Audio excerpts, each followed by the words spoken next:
ಒಂದು ಕಡೆ ದೆಹಲಿಯ ಜಂತರ್ ಮಂತರ್ನಲ್ಲಿ ನೀಟ್ನ ಕಿಚ್ಚು ಹಚ್ತಾ ಇದೆ. ನೀಟಿನ ಪೇಪರ್ ಲೀಕ್ ಆಗಿರೋದ್ರಿಂದ ವಿದ್ಯಾರ್ಥಿಗಳು ಪ್ರತಿಭಟನೆಯಲ್ಲಿ ತೊಡಗಿಸ್ಕೊಂಡಿದ್ದಾರೆ.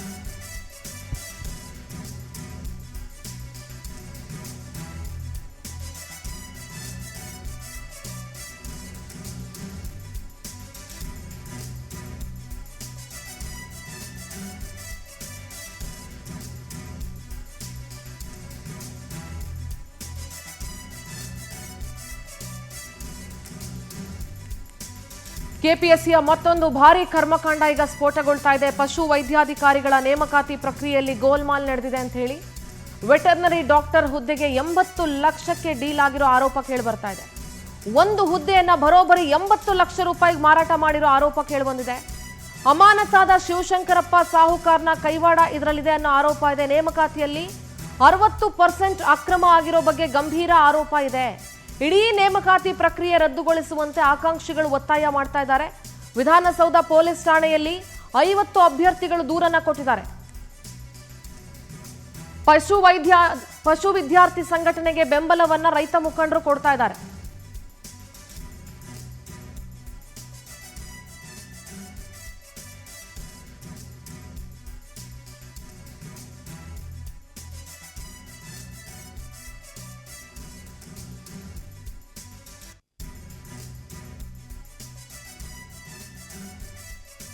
ಸಂಘಟನೆಗೆ ಬೆಂಬಲವನ್ನ ರೈತ ಮುಖಂಡರು ಕೊಟ್ಟಿದ್ದಾರೆ. ದೆಹಲಿಯಲ್ಲಿ ನೀಟ್ ಕಿಚ್ಚು ಹಚ್ಚಿದೆ, ಆದರೆ ಕರ್ನಾಟಕದಲ್ಲಿ ಕೆಪಿಎಸ್ಸಿ ಕಿಚ್ಚು. ಕೇಂದ್ರ ಆಗಲಿ ರಾಜ್ಯ ಸರ್ಕಾರಗಾಗಲಿ ಒಂದು ಎಕ್ಸಾಮ್ ಅನ್ನ ನೆಟ್ಟಗೆ ಮಾಡುವಂತ ಯೋಗ್ಯತೆಗಳಿಲ್ಲ. ಮತ್ತು ಆಕಾಂಕ್ಷಿಗಳ ವಿದ್ಯಾರ್ಥಿಗಳ ಬದುಕಿನಲ್ಲಿ ಎಷ್ಟು ಮಟ್ಟಿಗೆ ಚೆಲ್ಲಾಟ ಆಡ್ತಾರೆ ಅಂತಂದ್ರೆ, ಒಂದು ವೆಟರ್ನರಿ ಡಾಕ್ಟರ್ ಹುದ್ದೆ 80 ಲಕ್ಷಕ್ಕೆ ಡೀಲ್ ಆಗುತ್ತೆ ಅನ್ನೋ ಆರೋಪ ಇದೆ ಅಂತಂದ್ರೆ ಏನು ಹುಡುಗಾಟ ಏನ್ರಿ? ಒಂದು ಹುದ್ದೆ 80 ಲಕ್ಷ ರೂಪಾಯಿ. ಅಮಾನತಾಗಿರೋ ಶಿವಶಂಕರಪ್ಪ ಸಾಹುಕಾರ್ ಕೈವಾಡ ಇದರಲ್ಲಿದೆ ಅನ್ನೋ ಆರೋಪ ಇದೆ. ಒಂದು ಬೋರ್ಡ್ ಹಾಕೊಂಬಿಡಿ, ಕೆಪಿಎಸ್ಸಿ ಮತ್ತು ಕೇಂದ್ರ ಸರ್ಕಾರಗಳು ಬೋರ್ಡ್ ಹಾಕೊಂಬಿಡಿ, ಇಂತಿಂತ ಹುದ್ದೆಗೆ ಇಷ್ಟಿಷ್ಟು ಲಕ್ಷ ಅಂತ ಹೇಳಿ. ಇದ್ರ ಬಗ್ಗೆ ಇರುವಂತ ಆಡಿಯೋ ಮತ್ತು ವಿಡಿಯೋ ಎರಡೂ ಕೂಡ ಪವರ್ ಟಿವಿಗೆ ಸಿಕ್ಕಿದೆ. ಇದರಲ್ಲೊಬ್ಬ ಮಧ್ಯವರ್ತಿ ಆರಿಫ್ ಅಂತ ಒಬ್ಬ ಇದ್ದಾನೆ. ಅವನ ಬಗ್ಗೆ ಒಂದಷ್ಟು ಬ್ರೇಕಿಂಗ್ ಅಪ್ಡೇಟ್ಸ್ ಇದೆ, ಅದನ್ನ ನೋಡ್ಕೊಂಡು ಬರೋಣ. ಯಾವ ರೀತಿ ಡೀಲ್ ನಡೀತಾ ಇತ್ತು, ಏನೆಲ್ಲ ಆಗ್ತಾ ಇತ್ತು. ಮಧ್ಯವರ್ತಿ ಆರಿಫ್ ಮಾತನಾಡಿರೋ ಲಂಚದ ಆಡಿಯೋ ಸ್ಫೋಟಗೊಂಡಿದೆ. ಪವರ್ ಟಿವಿ ಆಡಿಯೋ ವಿಡಿಯೋ ದಾಖಲೆಗಳನ್ನು ಇಟ್ಕೊಂಡು ಮಾತಾಡ್ತಾ ಇದೆ. ವಿದ್ಯಾರ್ಥಿಯೊಬ್ಬನ ತಂದೆಯ ಜೊತೆಗೆ ಈ ಮಧ್ಯವರ್ತಿ ಆರಿಫ್ ಮಾತಾಡಿರುವಂತ ವಿಚಾರಗಳು ಬಯಲಾಗ್ತಾ ಇದೆ. ಈ ಆರಿಫ್ ಜಮೀರ್ ಜೊತೆಗೂ ಕೂಡ ಫೋಟೋ ತೆಗೆಸ್ಕೊಂಡಿದ್ದಾನೆ. ಆರಿಫ್ ಆಡಿಯೋದಲ್ಲಿ ಕೆಪಿಎಸ್ಸಿ ಕರ್ಮಕಾಂಡ ಬಯಲಾಗಿದೆ. ಮಧ್ಯವರ್ತಿ ಆರಿಫ್ ಮಾತನಾಡಿರೋ ಲಂಚದ ಆಡಿಯೋ ಸ್ಫೋಟಗೊಳ್ತಾ ಇದೆ. ವಿದ್ಯಾರ್ಥಿ ತಂದೆ ಜೊತೆಗೆ ಏಜೆಂಟ್ ಆರಿಫ್ ಲಂಚದ ಮಾತುಗಳನ್ನಾಡಿದ್ದಾನೆ. ಮಾಜಿ ಸಚಿವ ಜಮೀರ್ ಜೊತೆಗೂ ಆರಿಫ್ ಫೋಟೋ ತೆಗೆಸ್ಕೊಂಡಿದ್ದಾನೆ. ಬಹಳಷ್ಟು ಜನ ಹೇಳ್ತೀರಿ ನೀವು ರಾಜಕಾರಣಿಗಳು, ಅಯ್ಯೋ 100 ಜನ ಬೆಂಬಲಿಗರು ಇರ್ತಾರೆ, ಯಾರೋ ಅಭಿಮಾನಿಗಳು ಅಂತ ಬರ್ತಾರೆ, ಫೋಟೋ ತಗೊಳ್ತಾರೆ, ಫೋಟೋ ತಗೊಂಡಿದ್ ಮಾತ್ರಕ್ಕೆ ನಮಗೂ ಅವ್ರಿಗೂ ಸಂಬಂಧ ಇದೆ ಅಂತ ಆಗ್ಬಿಡುತ್ತಾ ಅಂತ ಹೇಳಿ ಆಡಿಯೋ ವಿಡಿಯೋ ಏನಿದೆ ನೋಡ್ಕೊಂಡು ಬನ್ನಿ. ಕೊಡ್ತಾ ಇದೀನಿ ಸರ್, ಅಪ್ಪಂಗೆ ಕೊಡ್ತೀನಿ ಸರ್. ಮಾತಾಡಿ. Hello sir. ಸರ್ ನಮಸ್ಕಾರ. ನಮಸ್ತೆ ಸರ್. ಸರ್ ನಿನ್ನೆ ಹುಡುಗ ಬಂದ್ ಭೇಟಿಗಿದ್ದ? ಹಾ ಸರ್. ಹೇಳಿದಾನೆ ಎಲ್ಲ ಕರೆಕ್ಟ್ ಆಗಿ? ಹಾ ಸರ್, ಹೇಳಿದೆ ಸರ್. ನಾನು ಬರ್ಬೇಕು ಅನ್ಕೊಂಡ್ರೆ ಆಗಿದೆ ಸರ್. ನೀವು ಬಂದಿದ್ರೆ ಚೆನ್ನಾಗಿರ್ತಿತ್ತು ಇದ್ರಾಗೆ. ಹಾ, ಬೇರೆ ಕೆಲಸ ಇತ್ತು ಸರ್, ಆಗಿದೆ ಸರ್. ಸರ್ ಸರಿ ಇದೆನಾ, ಮಾಡೋಣ? ಹಾ ಮಾಡಿ ಸರ್, ಅದು ನನ್ನ ಮಗ ಮದುವೆ ಮಾಡ್ಬೇಕಿತ್ತು. ಮೊದಲು ಮಾಡಿದ್ರೆ ಬಾಳ್ ಚೀಪ್ ಅಲ್ಲಿ ಆಗ್ತಿತ್ತು. ಹಾ ಸರ್. ಸ್ವಲ್ಪ ಕಾಸ್ಟ್ಲಿ ಆಗ್ತಾ ಇದೆ ಸರ್. ನೋಡಿ ಸರ್, ಎಷ್ಟಾಗೋ ಸರ್? ಅಲ್ಲಿ ನಿನ್ನೆ ಹೇಳಿದ್ದೀನಲ್ಲ ಸರ್ ಅವ್ರಿಗೆ. ನನ್ನ ಮಗ ಹೇಳಿದೆ ಸರ್, ಸ್ವಲ್ಪ ಅದೇ ಕಡಿಮೆ ಅಂತ ಮಾಡ್ತೀನಿ ಅಂತ ಹೇಳ್ತಂತ. ಏನಾರೇ ನೋಡೋಣ, ಬಟ್ ಅವ್ರ ಅಷ್ಟು ಕೊಡ್ಲೇಬೇಕಂದ್ರೆ ಏನ್ ಮಾಡಕ್ ಆಗಲ್ಲ ಸರ್. ಎಷ್ಟು ಸರ್ ಅದು? ಅವರೆಲ್ಲ ಬಹಳ ಭಯಂಕರ ಜಾಸ್ತಿ ಹೇಳ್ತಾ ಇದಾರೆ, ಆದ್ರೂ ಅಷ್ಟೇನ್ ಆಗುದಿಲ್ಲ ಅದು. ಹಾ ಸರ್. ನೋಡೋಣ, ಒಂದ್ 80 ತನ ಏನ್ರಿ ಅರೇಂಜ್ಮೆಂಟ್ ಮಾಡ್ತೀನಿ ಅಂತ ಹೇಳಿನಿ. ಹಾ ಸರ್. ಸ್ವಲ್ಪ ಕಡಿಮೆ ಆಗಲ್ಲ ಸರ್? Sir 70 sir. ಅವ್ರು ಓಕೆ ಅಂದ್ರೆ ನಂದೇನ್ ತೊಂದ್ರೆ ಇಲ್ಲ ಸರ್. ಹಾ ಸರ್. ಅವ್ರು ಆಗಲ್ಲ ಅಂದ್ರೆ ನಾನು ಏನು ಮಾಡಕ್ ಆಗಲ್ಲ ಸರ್. ನಿನ್ನೆ ಹೇಳಿದ್ದೀನಿ ನಾನು ಅವ್ರಿಗೆ ಮುತ್ತವ್ರಿಗೆ. ನೋಡಿ ಅಂದ್ರೆ 80 ಓಕೆ. ಈಗ ಏನ್ ಮಾಡ್ಬೇಕಾಗಿ ಸರ್ ನೆಕ್ಸ್ಟ್? ಸ್ವಲ್ಪ ಬೇಗ ಮಾಡ್ಕೊಡ್ತೀನಿ. ಬೇಗ ಅಂದ್ರೆ ಸರ್ ನಾಳೆ ಸೋಮವಾರ. ಹಾ ನಾಳೆ. ಹೌದು ಸರ್. ಹಾ ನಾಳೆ ಸೋಮವಾರ. ನಾಳೆ ಅರ್ಧ ತೆಗ್ದ ಅವ್ರದ್ದು ಕ್ಲಿಯರ್ ಮಾಡ್ತೀನಿ ಸರ್. ನಾಳೆ ಸರ್? ನಾಳೆನೆ ಮಾಡ್ತೀನಿ. ಓಕೆ ನಾಳೆ ಓಕೆ ಸರ್ ಆಯಿತು. ನಾಳೆ ದುಡ್ಡು ಕೊಡ್ಬೇಕಲ್ಲ ಸರ್?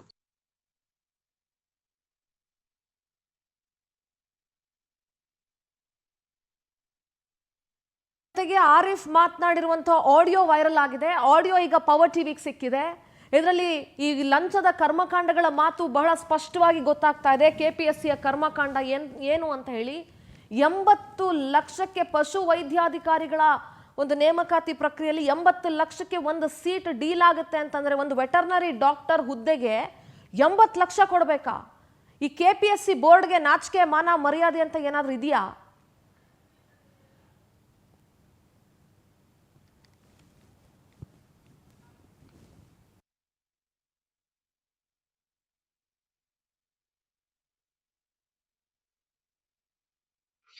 ಬಂದ್ರಿ ಇಂಟ್ರೆಸ್ಟ್ ಇಲ್ಲ ಅಂದ್ರೆ ನಿಮ್ ಚೆಕ್ ಇದೆ, ನೀವು ಯಾರ ಕೈ ಕೊಡತ್ರಿ ಹೇಳ್ರಿ, ಅವ್ರ ಕೈ ಕೊಟ್ಟು ಕಳಿಸ್ತೀನಿ ನಾನು ನಿಮ್ಮ ಊರಿಗೆ. ಇಲ್ಲ ಸರ್, ಅಮೌಂಟ್ ರೆಡಿ ಇದೆ ಸರ್. ಅಪ್ಪ ಇದ್ದಾರೆ ಬೇಕಾದ್ರೆ ಮಾತಾಡಿ ಸರ್. ಅಮೌಂಟ್ ಪ್ರಶ್ನೆ ಬಂದಿಲ್ಲ. ನೀವು ಮಾತಾಡೋದು ನನಗೆ ಒಂಥರ ಯಾಕೋ ಡೌಟ್ ಅನಿಸ್ತಾ ಇದೆ. ಏನ್ ಸರ್ ಏನ್ ಕೇಳಿದ್ರಿ, ಏನ್ ಎದಕ್ ಫೋನ್ ಹಚ್ಚಿರಿ ಅಂತ ಕೇಳ್ತೀರಿ? ನನ್ಗೇನ್ ಹುಚ್ಚಿದೆ ನಿಮ್ ಫೋನ್ ಹಚ್ಚಕ್ಕೆ? ಸರಿ ನಿಮ್ ಕೆಲ್ಸಕ್ಕೋಸ್ಕರನೇ ಹಚ್ಚಿದ್ದಲ್ಲ ಫೋನ್ ನಾನು.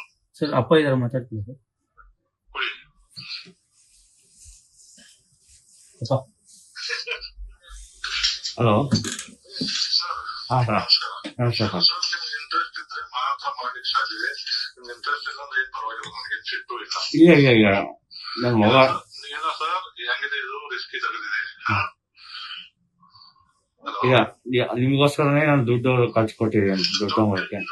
ಸರ್ ಪ್ರಶ್ನೆ ದುಡ್ಡೇನು ಬಂದಿಲ್ಲ, ನಾನು ದುಡ್ಡು ಕೇಳ್ತಾ ಇರ್ಲಿಲ್ಲ. ಆದ್ರೆ ನಮ್ಗೆ ಲಾಸ್ಟ್ ಟೈಮ್ ಒಬ್ರು ಮೋಸ ಮಾಡಿದ್ದಾರೆ ಸರ್. ಓಕೆ. ಹೇಳಿದ್ರಿ, ಹಾಂ ಸರ್.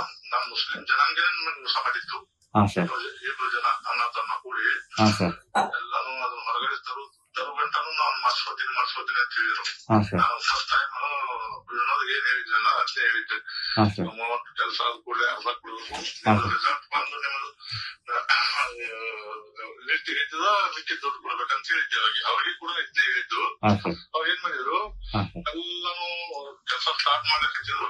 ಹಾಂ ಸರ್. ನಮ್ಮ ಮನೆಯಲ್ಲಿ ಬೇಡ ಅಂತ ಇದ್ದಾರೆ ಅಂತ ಹೇಳ್ಬಿಟ್ಟಿದ್ರು. ಅದು ಕೈಲಿಂದ ದುಡ್ಡು ಕೊಟ್ಟೆ ಸರ್ ನಾನು. ಒಬ್ಬರು ಸೆಟಲ್ಮೆಂಟ್ ಮಾಡ್ತಿರ್ತಾರೆ. ಹಾಂ ಸರ್. ನಮ್ಮ ಮನೆ ಇಲ್ಲ ಸರ್, ನೋಡುದು ಸರ್ ಕೆಲಸ. ಇವಾಗ 40 ಲಕ್ಷ ಮನೆಯಲ್ಲಿ ದುಡ್ಡು ಇಟ್ಕೊಂಡಿದೀವಿ ಸರ್ ನಾವು. ಸರ್ ನಿಮ್ದು ಏನಾದ್ರು ಏನು ಸರ್, ಅದು ಕ್ಯಾಶಿಂದ ಏನ್ ತೊಂದರೆ ಬಂದಿಲ್ಲ ನನಗೆ. ಹಾಂ ಸರ್. ನಿಮ್ ಹತ್ರ ಇರ್ಲಿಲ್ಲ ಅಂದ್ರೂ ನಿಮ್ ಮುಂದೆ ನಾನೇ ಕ್ಯಾಶ್ ಕೊಡ್ತೀನಿ ಅವ್ರಿಗೆ. ಹಾಂ ಸರ್. ನಿಮ್ ದುಡ್ಡು ನಾನೇ ಕೊಡ್ತೀನಿ ಅವ್ರಿಗೆ. ಹಾಂ ಇದೆ. ಅರ್ಥ ಮಾಡ್ಕೊಳ್ಳಿ ನನ್ನ. ಹಾಂ ಸರ್. ನಿಮ್ಗೆ ವಿಶ್ವಾಸ ಇಲ್ಲದಲ್ಲೋ ನಿಮ್ ಪರವಾಗಿ ದುಡ್ಡು ನಾನೇ ಕೊಡ್ತೀನಿ ಅವ್ರಿಗೆ. ಬಟ್ ನೀವು ಆ ಟೈಮ್ದಲ್ಲಿ ನಾನ್ ಮೋಸ ಮಾಡಿದ್ರೆ ನಾನ್ ಸತ್ತು ಹೋಗ್ಬಿಡ್ತೀನಿ. ಇಲ್ಲ ವಿಶ್ವಾಸ ಇದೆ ಸರ್ ನಿಮಗೆ. ನನ್ನ ಮಗನಿಗೆ ಈಗ ಅರ್ಜೆಂಟ್ ಜಾಬ್ ಬೇಕಾಗಿದೆ ಸರ್. ಇಲ್ಲ ಅದೊಂದು ಆ ಪ್ರಶ್ನೆ ಬಂದು ಸರ್ ಮಾತಾಡ್ಲಿಕ್ಕೆ ಬೇಕಲ್ಲ. ಅಲ್ಲ, ನನ್ನ ಮಗಂಗೆ ಸ್ವಲ್ಪ ಭಯ ಇದೆ ಸರ್, ಅಷ್ಟೇ ಏನಿಲ್ಲ. ಎದ್ರದ್ದು ಭಯ ಸರ್? ನಾನ್ ನಿಮ್ಮ ಊರಿಗೆ ಬರಲ್ಲ, ಹಾಂ. ನಾನ್ ನಿಮ್ಮ ಊರಿಗೆ ಬರಲ್ಲ ಭಯ ಇದ್ರೆ. ಇಲ್ಲ ಸರ್, ಇದು ಹೆಂಗಿದೆ, ವಿಶ್ವಾಸದಿಂದ ಮಾಡ್ಬೇಕು. ವಿಶ್ವಾಸದಿಂದ ನಾನು ಮಾಡ್ಬೇಕು, ನೀವು ಮಾಡ್ಕೋಬೇಕು. ನಾನು ಅದಕ್ಕೋಸ್ಕರ ನಾನೇನ್ ಹೇಳಿದೆ, ನಿಮ್ಗ ಏನೋ ಭಯ ಇದ್ರು ನೀವು ಏನ್ ಅಮೌಂಟ್ ಕೊಡ್ತೀರಲ್ಲ ಈಗ ಅದು ಚೆಕ್ ನಾನು ಕೊಡ್ತೀನಿ.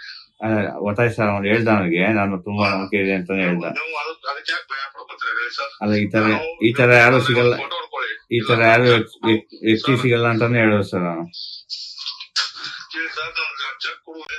ನಿಮ್ಗೆ ಇಂಟ್ರೆಸ್ಟ್ ಇತ್ತಂದ್ರೆ ಬನ್ರಿ, ಇಂಟ್ರೆಸ್ಟ್ ಇಲ್ಲ ಅಂದ್ರೆ ನಿಮ್ ಚೆಕ್ ಇದೆ, ನೀವು ಯಾರ ಕೈ ಕೊಡತ್ರಿ ಹೇಳ್ರಿ, ಅವ್ರ ಕೈ ಕೊಟ್ಟು ಕಳಿಸ್ತೀನಿ ನಾನು ನಿಮ್ಮ ಊರಿಗೆ. ಇಲ್ಲ ಸರ್, ಅಮೌಂಟ್ ರೆಡಿ ಇದೆ ಸರ್. ಅಪ್ಪ ಇದ್ದಾರೆ ಬೇಕಾದ್ರೆ ಮಾತಾಡಿ ಸರ್. ಅಮೌಂಟ್ ಪ್ರಶ್ನೆ ಬಂದಿಲ್ಲ. ನೀವು ಮಾತಾಡೋದು ನನಗೆ ಒಂಥರ ಯಾಕೋ ಡೌಟ್ ಅನಿಸ್ತಾ ಇದೆ. ಏನ್ ಸರ್ ಏನ್ ಕೇಳಿದ್ರಿ, ಏನ್ ಎದಕ್ ಫೋನ್ ಹಚ್ಚಿರಿ ಅಂತ ಕೇಳ್ತೀರಿ? ನನ್ಗೇನ್ ಹುಚ್ಚಿದೆ ನಿಮ್ ಫೋನ್ ಹಚ್ಚಕ್ಕೆ? ಸರಿ ನಿಮ್ ಕೆಲ್ಸಕ್ಕೋಸ್ಕರನೇ ಹಚ್ಚಿದ್ದಲ್ಲ ಫೋನ್ ನಾನು. ಸರ್, ಅಪ್ಪ ಇದ್ದಾರೆ ಮಾತಾಡ್ತೀನಿ ಸರ್. ಕೊಡಿ. ಅಪ್ಪ ಎಸ್, ನೀವು ಆ ದೃಶ್ಯಗಳಲ್ಲಿ ನೋಡ್ತಾ ಇರ್ಬೋದು. ಆ ವಿಡಿಯೋ ನೋಡಿದ್ರೆ ಗೊತ್ತಾಗುತ್ತೆ. ಒಂದು ಆಡಿಯೋ, ಮಧ್ಯವರ್ತಿ ಆರಿಫ್ ಮಾತನಾಡಿರೋ ಆಡಿಯೋ, ಇನ್ನೊಂದು ಈ ವಿಡಿಯೋ ನೋಡ್ತಾ ಇದ್ರಿ. ಬಾಯ್ ಒಳಗಡೆ ಒಂದು ಕರ್ಚೀಫ್ ಇಟ್ಕೊಂಡು ಮಾತಾಡ್ತಾ ಇರುವಂತ ಒಂದು ವಿಡಿಯೋ ನೋಡಿದ್ರಿ. ಯಾಕೆ, ಯಾರು ಮಾತಾಡ್ತಾ ಇದೀವಿ ಅಂತ ಗೊತ್ತಾಗಬಾರ್ದು ಅಂತನಾ, ಮಗದೊಂದ? ಯಾರಾದ್ರೂ ಫೋನಲ್ಲಿ ಮಾತಾಡ್ಬೇಕಾದ್ರೆ ಬಾಯ್ ಒಳಗಡೆ ಬಟ್ಟೆನ ಹಂಗೆ ಇಟ್ಕೊಂಡು ಧ್ವನಿ ಗೊತ್ತಾಗದೇ ಇರೋ ತರ ಮಾತಾಡ್ತಾರೆ ಅಂದ್ರೆ ಯಾವ ರೀತಿ ಇವ್ರುಗಳ ಪ್ಲಾನಿಂಗ್ ಇರ್ಬೋದು, ಎಷ್ಟು ಮಟ್ಟಿಗೆ ಕರ್ಮಕಾಂಡಗಳು ನಡೀತಾ ಇರ್ಬೋದು. KPSCಯಲ್ಲಿ ಎಂತೆಂಥ ದೊಡ್ಡ ಮಟ್ಟದಲ್ಲಿ ಲಂಚ ಬಾಕತನ ನಡೀತಾ ಇರ್ಬೋದು ಯೋಚನೆ ಮಾಡಿ. ಇಡೀ ನೇಮಕಾತಿ ಪ್ರಕ್ರಿಯೆನೇ ರದ್ದುಗೊಳಿಸಬೇಕು ಅಂತ ಆಗ್ರಹಿಸಲಾಗ್ತಾ ಇದೆ. ಇದ್ರ ಬಗ್ಗೆ ದೂರುದಾರ ಸಚಿನ್ ಅಂತ ಡಾಕ್ಟರ್ ಸಚಿನ್ ಅಂತ ಪಶುವೈದ್ಯರು ಅವರೊಬ್ರು ಮಾತಾಡಿದ್ದಾರೆ ಮತ್ತು ರೈತ ಮುಖಂಡರೊಬ್ರು ಮಾತಾಡಿದ್ದಾರೆ. ಏನ್ ಹೇಳಿದ್ದಾರೆ ಕೇಳಿಸ್ಕೊಂಬರೋಣ.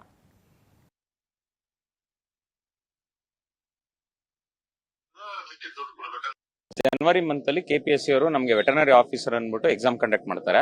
ನಂತರ ದಿನಗಳಲ್ಲಿ ಪ್ರೊವಿಷನಲ್ ಲಿಸ್ಟ್ ಅಂತ ಒಂದು ಬಿಡ್ತಾರೆ ಸರ್. ಆ ಪ್ರೊವಿಷನಲ್ ಲಿಸ್ಟ್ ಬಿಟ್ಟ ಮೇಲೆ ಇವ್ರಿಗೆ ಹೇಗೆ ಇನ್ಫಾರ್ಮೇಶನ್ ಸಿಕ್ಕಿದೆಯೋ ಗೊತ್ತಿಲ್ಲ, ಸ್ಟೂಡೆಂಟ್ಸ್ ನಂಬರ್ಗಳು ಹೇಗೆ ಸಿಗುತ್ತೋ ಗೊತ್ತಿಲ್ಲ.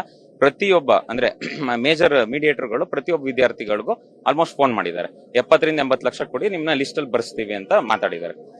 ಇನ್ನೊಂದು ಸರ್, ಇದೇ ವರ್ಷದಲ್ಲಿ UPSC ಏನ್ ಎಕ್ಸಾಮ್ ಕಂಡಕ್ಟ್ ಮಾಡ್ತಾರೆ ಅದ್ರಲ್ಲಿ IFS ಕ್ವಾಲಿಫೈ ಆಗಿದಾರಲ್ಲ, ಅವರು ಕೂಡ ಈ ಎಕ್ಸಾಮ್ ಬರ್ದಿದ್ರು. ಅದರಲ್ಲಿ 330, 340 ತಗೊಂಡಿದ್ದಾರೆ. ಆದ್ರೆ ಈ KPSC ಕೆಲವರು ಮೆಂಬರ್ ಕಡೆಯವರು ಮತ್ತೆ ಅಧ್ಯಕ್ಷರು ಕೆಲವರು ಒಬ್ರು ನೆಂಟರೇ ಇದ್ದಾರೆ, ಅವರು 460 ವರ್ಗೂ 70 ವರ್ಗೂ ತಗೊಂಡಿದ್ದಾರೆ. ಅದೇಗಾಗುತ್ತೆ? ಇನ್ನೊಂದು, ಈ ಎಕ್ಸಾಮ್ ಅಲ್ಲಿ ಪೇಪರ್ ನೋಡಿದಾಗ ಅಂತ 300 ಕ್ರಾಸ್ ಆಗೋದೇ ಕಷ್ಟ ಇತ್ತು. ಇದೊಂದಾಗಿದೆ. ಸೊ ಇದನ್ನ ತನಿಖೆನ ದಯವಿಟ್ಟು CBI ಕೊಡ್ಬೇಕು. ಯಾಕೆಂದ್ರೆ ಬೇರೆ ಪ್ರಕರಣ ಎಲ್ಲ ಈಗಾಗಲೇ CBI ರೆಫರ್ ಮಾಡೋಣ ಅಂತ ಇದಾರೆ. CBI ಕೊಟ್ಟು ಮತ್ತೆ ನಮ್ಗೆ ಎಕ್ಸಾಮ್ ಕಂಡಕ್ಟ್ ಮಾಡಿ ಮೆರಿಟೋರಿಯಸ್ ಸ್ಟೂಡೆಂಟ್ಗೆ ಪ್ರೊವಿಷನ್ ಮಾಡ್ಕೊಡ್ಬೇಕು ಅಂತ ಈ ಮೂಲಕ ಇಲ್ಲಿ ಬಂದು ಕಂಪ್ಲೇಂಟ್ ನ ಲಾಡ್ಜ್ ಮಾಡ್ತಾ ಇದೀವಿ. ಇನ್ನೊಂದು, ಇದಕ್ಕೆ ನಮ್ಗೆ ಪ್ರೋತ್ಸಾಹ ಕೊಟ್ಟಂತ ಅಕ್ಸಾ ಅಧ್ಯಕ್ಷರಾದ ಕಾಂತ್ ಕುಮಾರ್ ಸರ್ಗೂ ನಾವು ಈ ಮೂಲಕ ಧನ್ಯವಾದಗಳನ್ನ ತಿಳಿಸ್ತಾ ಇದೀವಿ. ನಂತರ ನಮ್ಗೆ ಈ ರೈತ ಸಂಘದಿಂದನೂ ಶಿವಪ್ಪ ಅವ್ರು ಬಂದು ನಮ್ಗೇನ್ ಈ ಬೆಂಬಲವನ್ನು ಸೂಚಿಸಿದ್ರು ಅವ್ರಿಗೂ ನಾವು ಧನ್ಯವಾದಗಳನ್ನ ಸೂಚಿಸ್ತಾ ಇದೀವಿ. ಈ ಜನವರಿ ಮಂತ್ ಅಲ್ಲಿ ಪಶುವೈದ್ಯಕೀಯ ಆಫೀಸರ್ಸ್ ಆಗಿ ನೇಮಕಕ್ಕೆ KPSCಗೆ ಒಂದು ಅನುಮತಿ ಕೊಟ್ಟಿತ್ತು ಎಕ್ಸಾಮ್ ನಡೆಸೋದಕ್ಕೆ. ಆ ಎಕ್ಸಾಮಲ್ಲಿ 50% ಭ್ರಷ್ಟಾಚಾರ, ಏನು ಇವತ್ತು ಆಯ್ಕೆ ಆಗಿರುವಂಥದ್ರಲ್ಲಿ 50% ಗಿಂತ ಹೆಚ್ಚಿಗೆ ಭ್ರಷ್ಟಾಚಾರದಿಂದ ಅವ್ರಿಗೆ ಆಯ್ಕೆ ಆಗಿದ್ದಾರೆ ಅನ್ನೋದು ಇಲ್ಲಿ ಮೇಲ್ನೋಟಕ್ಕೆ ಕಂಡು ಬರ್ತಾ ಇದೆ. ಇದನ್ನ ಮೊದಲೇ ಮಧ್ಯವರ್ತಿಗಳು ಫೋನ್ ಮಾಡಿ ಮಾತಾಡಿರೋದ್ರ ಬಗ್ಗೆ ಒಂದು ಕಂಪ್ಲೇಂಟ್ ಕೂಡ ಇದೇ ದಾಖಲಾಗಿದೆ. ಆದರೂ ಸಹ ಸರ್ಕಾರ ಫೈನಲ್ ಲಿಸ್ಟ್ ಅನೌನ್ಸ್ ಮಾಡಿದೆ. ಏನು KPSC ಫೈನಲ್ ಲಿಸ್ಟ್ ಅನೌನ್ಸ್ ಮಾಡಿದೆ. ಈಗ ಆ ಫೈನಲ್ ಲಿಸ್ಟ್ ಅಲ್ಲಿ ಆಯ್ಕೆ ಆಗಿರುವಂತವ್ರನ್ನ ಹೆಸರುಗಳನ್ನ ನೋಡ್ತಾ ಬಂದ್ರೆ ಇವತ್ತು ಅವರು ಏನು ಪಾಸ್ ಆಗೋದಕ್ಕೂ ಯೋಗ್ಯತೆ ಇಲ್ಲದೆ ಇದ್ದವರು ಇವತ್ತು ಟಾಪರ್ ಅಲ್ಲಾಗಿ ಬಂದು ಕೂತಿದ್ದಾರೆ ಅನ್ನೋದು ಇವತ್ತು ಎದ್ದು ಕಾಣ್ತಾ ಇದೆ. ಮತ್ತೆ ಈ ಆಡಿಯೋ ವಿಡಿಯೋ ಎಲ್ಲಾನು ಈ ಮಧ್ಯವರ್ತಿಗಳು ಮಾತಾಡಿರುವಂತದ್ದು ಎಲ್ಲಾನು ಇಲ್ಲಿ ಕಾಣ್ತಾ ಇದೆ. ಆದ್ರೆ ಇವತ್ತು ಇಲ್ಲಿ ವೈವೋ ಇಲ್ಲ ಅನ್ನೋ ಇದರಲ್ಲಿ ನೀವು ಏನು ಎಕ್ಸಾಮ್ ಎಷ್ಟು ಮಾರ್ಕ್ಸ್ ತಗೊಂಡಿದ್ದಾರೆ, ಪ್ರತಿಯೊಬ್ಬರು 1400 ಜನ ಎಕ್ಸಾಮ್ ತಗೊಂಡಿದ್ದು, 400 ಜನದ್ದು OMR ಸೀಟ್ ಬಿಟ್ಬಿಟ್ಟಿದ್ರೆ ಇವತ್ತು ಯಾರ್ಯಾರು ಎಷ್ಟೆಷ್ಟು ಮಾರ್ಕ್ಸ್ ತಗೊಂಡಿದ್ದಾರೆ ಅನ್ನೋದು ಎಲ್ರಿಗೂ ಗೊತ್ತಾಗ್ತಾ ಇತ್ತು. ಇದು ಪಾರದರ್ಶಕತೆನೇ ಇಲ್ಲದೆ ಅದನ್ನ ಬಚ್ಚಿಟ್ಕೊಂಡು OMR ಸೀಟ್ನ ಬಚ್ಚಿಟ್ಕೊಂಡು ಅವ್ರಿಗೆ ಬೇಕಾದವ್ರಿಗೆ ಫೋನ್ ಮಾಡಿ ಕರ್ಸ್ಕೊಂಡು OMR ಸೀಟ್ನ ತಿದ್ದಿರುವಂತದ್ದು ಇದೆಲ್ಲ ಆಗಿದೆ. ಅದರಿಂದ ಇವತ್ತು ಪಾಸ್ ಆಗ್ಬೇಕಾಗಿರೋರು ಫೈಲ್ ಆಗಿದ್ದಾರೆ, ಫೈಲ್ ಆಗ್ಬೇಕಾಗಿರೋರು ಪಾಸ್ ಆಗಿದ್ದಾರೆ, ಇವತ್ತು ಆಯ್ಕೆ ಆಗ್ಬೇಕಾಗಿರೋರು. ಇವತ್ತು ಅದರಿಂದ ಇವತ್ತು ನಾವು DK ಶಿವಕುಮಾರ್ಗೆ ಹೇಳ್ತಾ ಇದೀವಿ, ಏನು ಮುಖ್ಯಮಂತ್ರಿ DK ಶಿವಕುಮಾರ್ಗೆ ಹೇಳೋದು ಏನು ಅಂತಂದ್ರೆ, ನೀವು ನೀಟು ಹೋರಾಟದಲ್ಲಿ ದೆಹಲಿಯಲ್ಲಿ ಹೋರಾಟ ಮಾಡ್ತಾ ಇದ್ದೀರಿ, ಆದ್ರೆ ನಿಮ್ಮ ಬುಡದಲ್ಲೇ ಇಂಥ ಹಗರಣಗಳು ನಡೀತಾ ಇದೆಯಲ್ಲ, ಇದ್ರ ಬಗ್ಗೆ ನೀವೇನು ಕ್ರಮ ಜರುಗಿಸ್ತಾ ಇದ್ದೀರಿ? ಕೂಡಲೇ ಇದ್ರ ಬಗ್ಗೆ ತನಿಖೆ ಮಾಡಿ ಕೂಲಂಕುಷವಾದ ಪರಿಶೀಲನೆ ಮಾಡಿ ಆನಂತರ ಫೈನಲ್ ಲಿಸ್ಟ್ ಬಿಡಬೇಕೇ ವಿನ ಈಗ ಫೈನಲ್ ಲಿಸ್ಟ್ ಬಿಟ್ಟಿರುವಂತದ್ದು ತಪ್ಪಾಗಿದೆ. ಯಾಕೆಂತಂದ್ರೆ ಒಂದೇ ನಾವು ಹೇಳುವಂತದ್ದು, ಯಾಕೆಂತಂದ್ರೆ ಇವತ್ತು ಆಯ್ಕೆ ಆಗ್ಬೇಕಾಗಿರುವಂತದ್ದು ಏನು ರೈತ ಸಮುದಾಯದಲ್ಲಿ ಬಂದು ಕೆಲಸ ಮಾಡುವಂತ ಪಶುವೈದ್ಯರು ಇವತ್ತು ಆಯ್ಕೆ ಆಗಿರುವಂತದ್ದು. ಈ ರೈತ ಸಮುದಾಯದಲ್ಲಿ ಮತ್ತೆ ಅವರು ಓದಬೇಕಾದ್ರೂ ಸಹ 50% ಅಗ್ರಿಕಲ್ಚರ್ ಕೋಟಾದಲ್ಲೇ ಬಂದಿರೋಂಥವ್ರು. ಇವತ್ತು ಅವರು ಎಲ್ಲಿ 70 ಲಕ್ಷ 80 ಲಕ್ಷ ದುಡ್ಡು ಕೊಟ್ಟು ಅವರು ಆಯ್ಕೆ ಆಗಬೇಕಾಗುತ್ತೆ? ರೈತ ಮಕ್ಕಳನ್ನ ಎಲ್ಲಾನು ಬದಿಗಿಟ್ಟು ನೀವು ಯಾರಿಗೆ ಹಣ ಇರೋಂಥವ್ರನ್ನ ಮಾತ್ರ ಆಯ್ಕೆ ಮಾಡಿರುವಂತದನ್ನ ಕಂಡು ಬರ್ತಾ ಇದೆ ಇದು. ಅದರಿಂದ ಕೂಡಲೇ ಇವಾಗ ಮಾಡಿರುವಂತ ಫೈನಲ್ ಲಿಸ್ಟ್ ನ ತಡೆ ಹಿಡಿಬೇಕು, ಕೂಲಂಕುಷವಾಗಿ ತನಿಖೆ ಆಗಬೇಕು, ಅನಂತರ ಫೈನಲ್ ಲಿಸ್ಟ್ ನ ಅನೌನ್ಸ್ ಮಾಡಬೇಕು ಅಂತ ಇತ್ತು.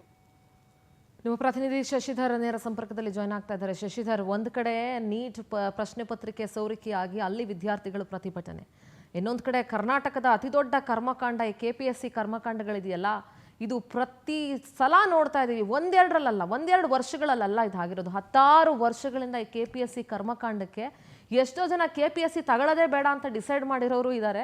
ಸಾಕಪ್ಪ ಈ ಎಕ್ಸಾಮು ಬೇಡ ಏನು ಬೇಡ ಅಂತ ಅಂದ್ಕೊಂಡವರು ಇದ್ದಾರೆ.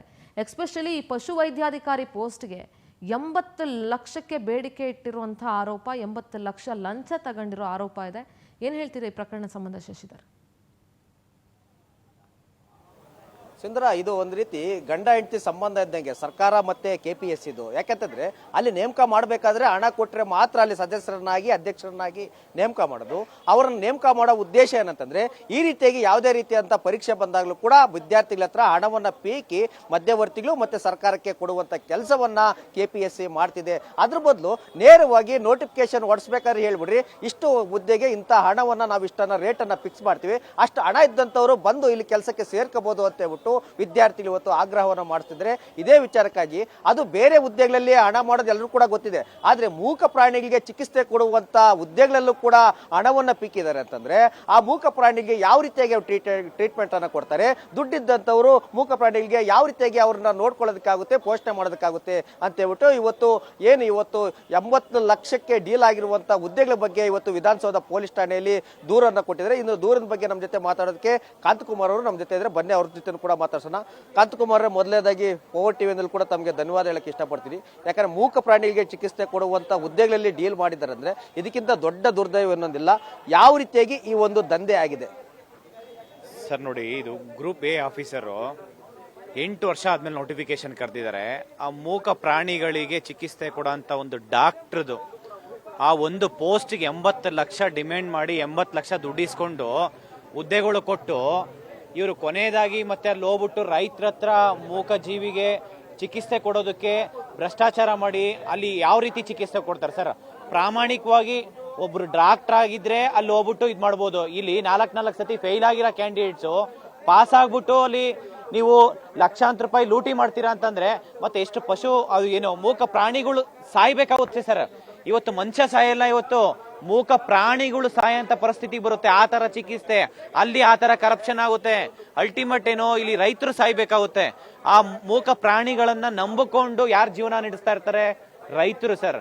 ಆ ರೈತರು ಸಾಯಂತ ಪರಿಸ್ಥಿತಿಗೆ ಬಂದಿದೆ ಇವತ್ತು KPSC ಮಾಡ್ತಾ ಇರೋಂತ ಮಧ್ಯವರ್ತಿ ಯಾವ ರೀತಿಯಾಗಿ ಡೀಲ್ ಕುದಿಸೋಕೆ ನಿಮಗೆ ಕಾಂಟ್ಯಾಕ್ಟ್ ಮಾಡೋದು ವಿದ್ಯಾರ್ಥಿಗಳ ಹತ್ರ? ಸರ್, KPSC ಅಲ್ಲಿ ಪ್ರಾವಿಷನಲ್ ಲಿಸ್ಟ್ ಬಿಟ್ಟಿದ ತಕ್ಷಣ ಇವ್ರು ಏನ್ ಮಾಡ್ತಾರೆ, ಅದರಲ್ಲಿ ಪ್ರಾವಿಷನಲ್ ಲಿಸ್ಟ್ ಅಲ್ಲಿ ನೇಮು ಮತ್ತೆ ಒಂದು ರಿಜಿಸ್ಟರ್ ನಂಬರ್ ಬಿಟ್ರೆ ಬೇರೆ ಏನೂ ಇರಲ್ಲ.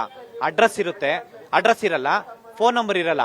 ನಿಮ್ದು ಫೋನ್ ಮಾಡ್ಬಿಟ್ಟು KPSC ಮೆಂಬರ್ಸ್ ಮತ್ತೆ ಒಂದು ಚೇರ್ಮನ್ ಏಜೆಂಟ್ಗಳಿಗೆ ನಮ್ಮ ಅಡ್ರೆಸ್ ಫೋನ್ ನಂಬರ್ ಕೊಟ್ಟಿರ್ತಾರೆ ಸರ್. ಫೋನ್ ಮಾಡಿ ಇಂಥ ಅಡ್ರೆಸ್ ಇಂದ ನಿಮ್ದು 1:3 ಪ್ರಾವಿಷನಲ್ ಲಿಸ್ಟ್ ಅಲ್ಲಿ ಇದೆ, ಮಾರ್ಕ್ಸ್ ಕಡಿಮೆ ಇದೆ, ಮಾರ್ಕ್ಸ್ ಜಾಸ್ತಿ ಆಗ್ತೀವಿ, ಇಲ್ಲ OMR ಶೀಟ್ ತಗೊಂಬಂದು ಫಿಲ್ ಮಾಡ್ಬಿಟ್ಟು ನಿಮಗೆ ಇದು ಮಾಡ್ತೀವಿ, 80 ಲಕ್ಷ ದುಡ್ಡು ಕೊಡಿ. 80 ಲಕ್ಷದಲ್ಲಿ 40 ಲಕ್ಷ ಇವಾಗ ದುಡ್ಡು ಕೊಡಿ, 40 ಲಕ್ಷ ನಿಮಗೆ ಫೈನಲ್ ಲಿಸ್ಟ್ ಅಂದ್ರೆ ಲಿಸ್ಟ್ ಅಲ್ಲಿ ಹೆಸರು ಬಂದ್ಮೇಲೆ ನೀವು ಡಾಕ್ಯುಮೆಂಟ್ ವೆರಿಫಿಕೇಶನ್ ಹೋಗ್ತಿರಲ್ಲ, ಅವಾಗ ನನಗೆ 40 ಲಕ್ಷ ದುಡ್ಡು ಕೊಡಿ, ಡಾಕ್ಯುಮೆಂಟ್ ವಾಪಸ್ ಬೇಕು ಅಂತಂದ್ರೆ. ಆ ರೀತಿ ಡಿಮ್ಯಾಂಡ್ ಮಾಡಿ ಇವತ್ತು ಪಶು ವೈದ್ಯಾಧಿಕಾರಿಗಳಲ್ಲಿ ಇವರು ಕೋಟಿ ದುಡ್ಡು ಮಾಡಿದ್ದಾರೆ ಸರ್. ಅಂದ್ರೆ 100 ಕೋಟಿ ಹಗರಣ ಆಗಿದೆ. ಇದನ್ನ ಸರ್ಕಾರ ತುಂಬಾ ಗಂಭೀರವಾಗಿ ತಗೊಂಡು ಈ ಸಮಸ್ಯೆಗೆ ಏನಿದೆ ಪಶು ವೈದ್ಯಾಧಿಕಾರಿಗಳ ಇವರು ನೋಡಿ ಸರ್, ಕಷ್ಟಪಟ್ಟು ಪ್ರಾಮಾಣಿಕವಾಗಿ ಎಕ್ಸಾಮ್ ಬರ್ದಿರಾ ಅಂತರು ಇವತ್ತು ಬೀದಿ ಪಾಲಾಗಿದ್ದಾರೆ. ಆ ಪರಿಸ್ಥಿತಿಗೆ ಇವತ್ತು KPSC ತಗೊಂಡ್ಬಂದಿದ್ದಾರೆ ಸರ್.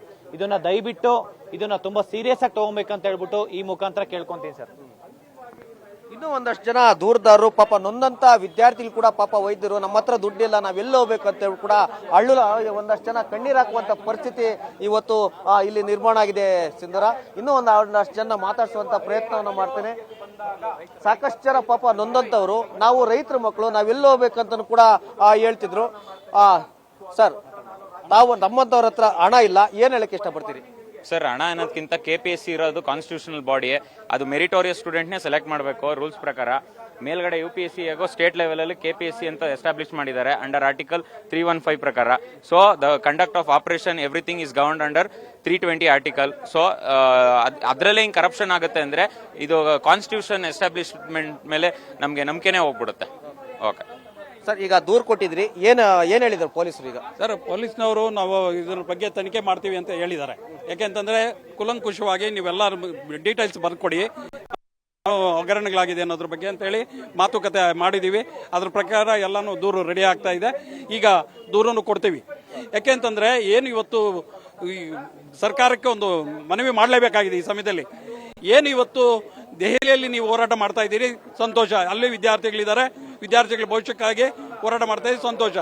ಆದರೆ ನಿಮ್ಮ ಬುಡದಲ್ಲಿ ಇಂಥ ದೊಡ್ಡ ಹಗರಣ ನಡೆದಿದೆ, ಇದ್ರ ಬಗ್ಗೆ ಕಾಳಜಿ ವಹಿಸಿ ಮುಖ್ಯಮಂತ್ರಿಗಳೇ. ಏನು ಇವತ್ತು DK ಶಿವಕುಮಾರ್ ಅವ್ರಿಗೆ ಒಂದು ಮನವಿ ಮಾಡ್ತೀವಿ, ಕೂಡಲೇ ಈ KPSC ಮುಚ್ಚಿರಿ. ಈ KPSC ಮುಚ್ಚಿ ನೀವು ಏನು ಇದು ಮಾಡ್ತಿರೋ ಏನೋ KPSC ನ ಮುಚ್ಚಿ ಮರು ಪರೀಕ್ಷೆ ಮಾಡಿದ್ರೆ ಮಾತ್ರ ಇದಕ್ಕೆ ನ್ಯಾಯ ಸಿಗ್ತದೆ. ಏನು ಇವತ್ತು ಆಗಿರುವಂತ ಲೀಸ್ಟ್ ನ ತಡೆ ಹಿಡಿಬೇಕು ಅಂತ ಹೇಳಿ ಒತ್ತಾಯ ಮಾಡ್ತಾ ಇದ್ದೀವಿ. ಸರ್ ತಾವೇನು ಹೇಳ್ತೀರಿ ಈ ಒಂದು ಅನ್ಯಾಯದ ಬಗ್ಗೆ? ಸರ್, ಇದರಲ್ಲಿ ಭಾರಿ ಅಕ್ರಮ ಆಗಿದೆ. ಯಾರು ಪ್ರಾಮಾಣಿಕವಾಗಿ ಓದಿ ಎಕ್ಸಾಮ್ ಬರೆದಿದ್ದಾರೆ ಆ ಅಭ್ಯರ್ಥಿಗಳಿಗೆ ಇದಾಗಿದೆ. ಹಾಗಾಗಿ ಇದನ್ನ ನಾವು CBI ತನಿಖೆ ಕೊಡಬೇಕು ಅಂತ ಒತ್ತಾಯ ಮಾಡ್ತಾ ಇದ್ದೀವಿ. ಏನು ಮಾಜಿ ಅಧ್ಯಕ್ಷರಿದ್ರು, ಯಾರು ಅಮಾನತುಗೊಂಡಿದ್ದಾರೆ, ಅವರ ಅವಧಿಯಲ್ಲಿ ನಡೆದಂಥ ಎಲ್ಲ ನೇಮಕಾತಿಗಳಲ್ಲೂ ಭ್ರಷ್ಟಾಚಾರದ ವಾಸನೆ ಇದ್ದೇ ಇದೆ. ನಮ್ಮದ್ರಲ್ಲೂ ಕೂಡ ಬ್ರಹ್ಮಾಂಡ ಭ್ರಷ್ಟಾಚಾರ ನಡೆದಿದೆ. ಹೀಗಾಗಿ ದಯವಿಟ್ಟು ನಮಗೆ ನ್ಯಾಯ ಕೊಡಿಸ್ಬೇಕು ಅಂತ ನಾವು ಇವತ್ತಿನ ದಿನ FIR ಅನ್ನು ಲಾಡ್ಜ್ ಮಾಡ್ತಾ ಇದ್ದೀವಿ. ಏನಂದ್ರೆ ಮಾಜಿ ಅಧ್ಯಕ್ಷ ಅಂತ ಸಾಹುಕಾರ ಇದ್ರಲ್ಲ, ಅವರ ಸಂಬಂಧಿಕರನ್ನು ಕೂಡ ಈ ಒಂದು ನೇಮಕಾತಿಯಲ್ಲಿ ಪಟ್ಟಿಯಲ್ಲಿ ಬಿಟ್ಟಿದ್ದಾರೆ ಅನ್ನೋ ಒಂದು ಸುಳಿವು ಕೂಡ ಸಿಗ್ತಾ ಇದೆ. ಅದ್ರ ಬಗ್ಗೆ ಕೂಡ ಮಾತಾಡ್ತೀನಿ. ಸರ್, ಯಾರ್ಯಾರಿಗೆ ಈ ಒಂದು ಅರ್ಹತಾ ಪಟ್ಟಿಯಲ್ಲಿ ಸಿಕ್ಕಿದೆ? ನೋಡಿ ಸರ್, ಇವತ್ತು ಮಾಜಿ ಅಧ್ಯಕ್ಷರು ಯಾರು ಸಾಹುಕಾರ ಅಂತಾನೆ ಹೆಸರುವಾಸಿಯಾಗಿದ್ರಲ್ಲ KPSC ಚೇರ್ಮನ್, ಅವ್ರ ಕುಟುಂಬಸ್ಥರಿಗೆ ಮತ್ತೆ ಅವ್ರ ಕುಟುಂಬಸ್ಥರಿಗೆ ಲಿಂಕ್ ಇರುವಂತ ಅನೇಕ ಅಭ್ಯರ್ಥಿಗಳಿಗೆ ಈ ಹುದ್ದೆ ಮಾರಾಟ ಆಗಿದೆ. ಯಾತಕ್ಕಂತ ಹೇಳಿದ್ರೆ ಇವತ್ತು ಈ ಹುದ್ದೆ ಮಾರಾಟ ಆಗ್ತಾ ಇರೋದು ಕೇವಲ 1-2 ಲಕ್ಷ ರೂಪಾಯಿಗೆ ಅಲ್ಲ, ಬರೋಬ್ಬರಿ 80 ಲಕ್ಷ ರೂಪಾಯಿಗೆ ಇವತ್ತು ಈ ಹುದ್ದೆಗಳು ಮಾರಾಟ ಆಗಿದಾವೆ. ಯಾತಕ್ಕಂತ ಹೇಳಿದ್ರೆ ಇದು ಈ ಒಂದು ಅಕ್ರಮ ನಡೀತಾ ಇರೋದು ಇದನ್ನೇ ಮೊದಲನೇ ಬಾರಿಗಲ್ಲ. KPSC ಜನ್ಮ ತಗೊಂಡಾಗ್ಲಿಂದನೂ ಕೂಡ ಇಲ್ಲಿವರೆಗೂ ಆದಂತ ಎಲ್ಲಾ ಪರೀಕ್ಷೆಗಳಲ್ಲೂ ಎಲ್ಲಾ ಹುದ್ದೆಗಳು ಮಾರಾಟ ಆಗಿದಾವೆ. ಆಲ್ರೆಡಿ ಈ ಹಿಂದೆನೂ ಕೂಡ ಡೀಟೇಲ್ಸ್ಗಾಗಿ